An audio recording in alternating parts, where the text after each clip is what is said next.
Hello, this is Lolly, and I want to show you this. I showed it in, I think I just shared a picture or a video, I can't remember, but this is a basket, Longaberger basket, and it says dated 1990, that I got at not a thrift store, but in like an antique store.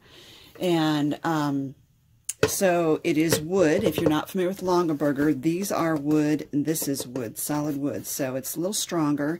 This one has not been taken care of that well, and it's pretty stripped. This looks to me like that someone had written something on it and then tried to sand it off.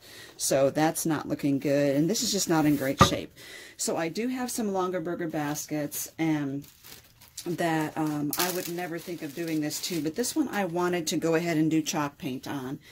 And what I have is some chalk paint by Dixie Belle, and I got some from a friend who's carrying it, and I thought I would go ahead and use, this is tea rose. I'm going to use tea rose on the base here, and I'm going to use a different part for the wooden lid there.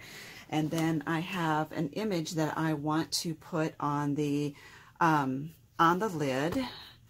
So I'm using a brush instead of like a sponge type brush because I want to make sure that I can really get in there and get all the crevices here. It's kind of detailed on something like this. So, and it just occurred to me I better put my paint shirt on. Hold on.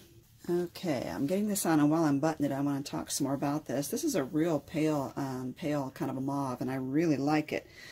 But as because of the texture and the roughness and the uneven surface of these wood slats, it's splattering as I'm going along. And it is because I've used so much, it is kind of going onto the inside, and I'm not really going to care about that. I don't think that I'm going to be painting the inside, but we'll see.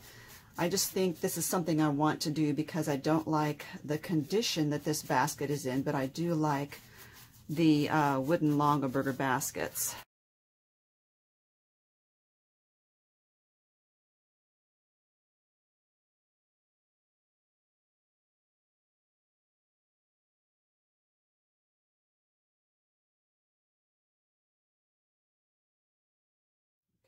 It's looking really cute.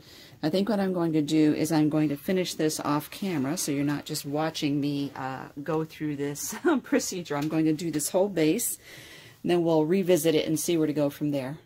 Okay, so that is mostly one coat of the tea rose. I have a couple areas where I just kind of spruced it up and made a little, added kind of a second coat so it would not be consistent. Now this one is the pink champagne. I'm using a lighter color on the top because I want to,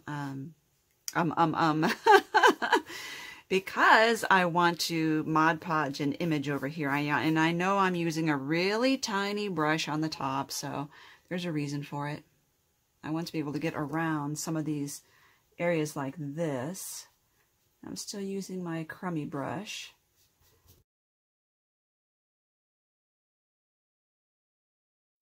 Okay, so I am going to do the rest of this wooden lid off camera, and I think, I'm not sure about the underside. I may do the underside as well.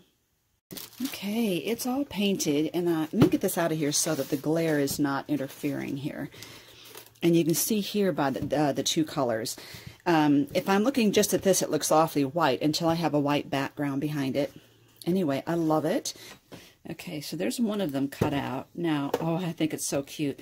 I can do it as an off-center sort of thing where I just have it down in the corner, or I could do two of them. So I'm going to punch another one out and see what I think about it.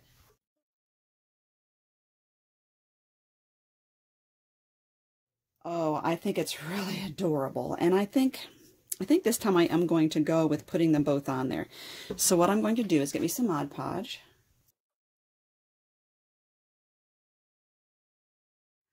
Instead of Mod Podging the lid and putting this on it, I'm going to Mod Podge this and add it to the lid. Okay.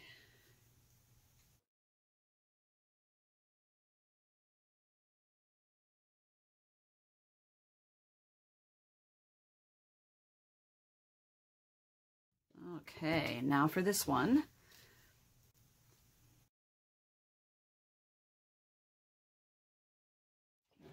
So a little rag to catch some of the excess here. And then I'll just rinse the rag out when I'm done.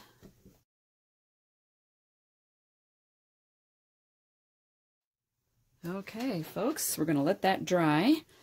The other thing I think I could do if I wanted to would be to take some of the little pieces of other flowers and kind of add them around. I think I might do that.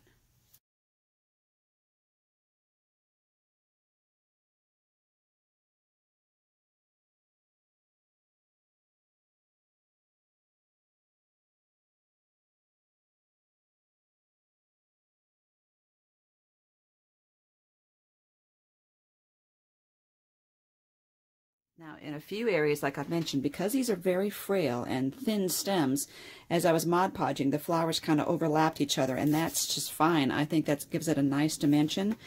Actually, I've looked at one more thing. I do have an extra flower here.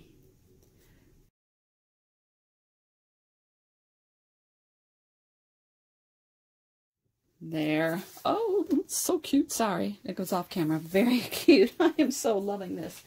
I think that's just, it's right where I want it right now. I'm going to leave it, and in 20 minutes, I'll come back and podge the whole surface. Okay, it's been probably a good 30 minutes because I was on the phone.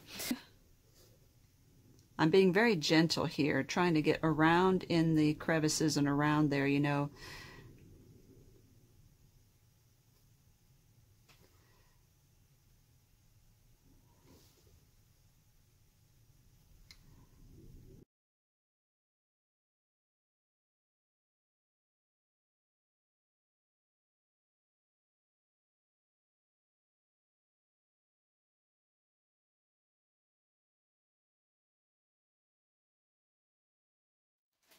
Okay, so I was very gentle with the swirling motion to make sure I got the Mod Podge in at every angle around the raised areas around the papers.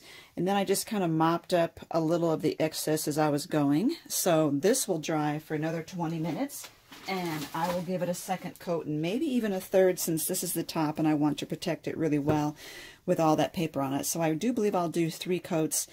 I will consider whether to Mod Podge the inside, and the edges here probably will get Mod Podged.